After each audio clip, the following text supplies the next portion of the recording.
waxaa maanta magaalada Muqdisho shir jiraayad ku yeeshay qaar ka mid ah xisbiyada siyaasadda dalka. kulankan oo ahaa mid dhinacyo badan taabanaya ayaa waxaa diiradda lagu saarayay madaxbannaanida Soomaaliya iyo xadgudubkii ay Kenya ku sameysay hawada Soomaaliya.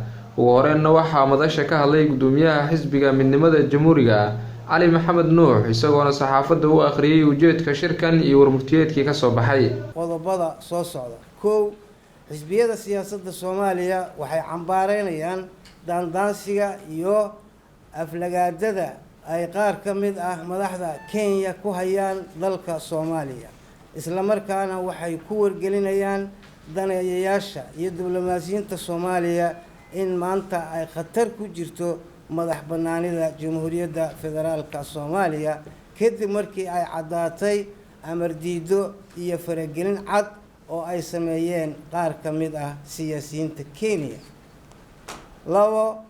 xisbiyada shirka maanta yeeshay waxay caddeynayaan in aysan habboonayn in laga aamuso faragelinta qaawan ee lagu hayo arrimaha Soomaaliya, isla markaana waxay dowladda Soomaaliya ugu baaqayaan in ay si degdeg ah jawaab uga bixiso faragelinta qaawan ee dowladda Kenya.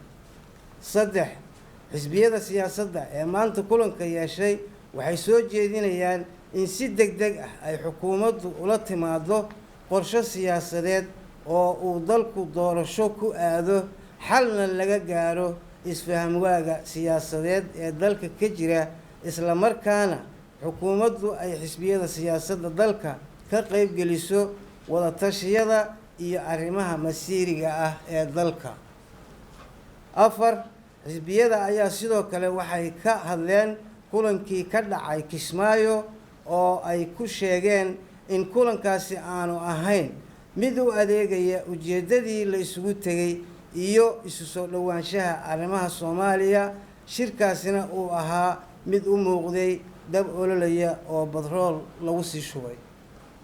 xisbiyada ayaa ugu baaqay madaxweynayaashii hore iyo siyaasiyiinta dalka ee shirkaas ka qayb galay in ay ku soo laabtaan xayndaabka siyaasadeed ee dastuuriga ah.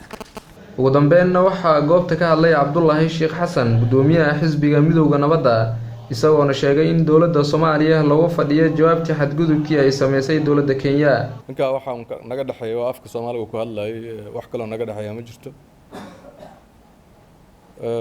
haddii ciidan uunsi yaqaan uunsatana Kenya ugu horeysa. haddii hadda laga hadlayo nadaafad iyo iscarfin hadda waxay la tahay aadan inuu ka hadlaba ma ahayn oo guriga goob laga yaqaan kama imaan. haddii ay tahay oo declaration of war uu la jeedo in Kenya iyo Soomaaliya isdagaalaan, waxay la tahay waa un arrin asaga u gaar ah oo aanay af Soomaaliga uu ka hadlaa annaga aysan waxba naga bedelaynin.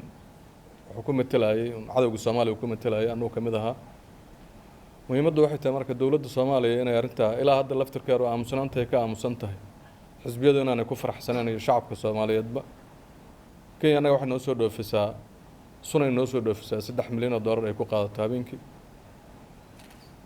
marka waxaan ka sugaynaa sida ku xusan war-saxaafadeedka in ciidamadooda laga saaro, maadaama ay dhinaca diblomaasiyaddaba ay iyagu jabsheen borderka u yeelay.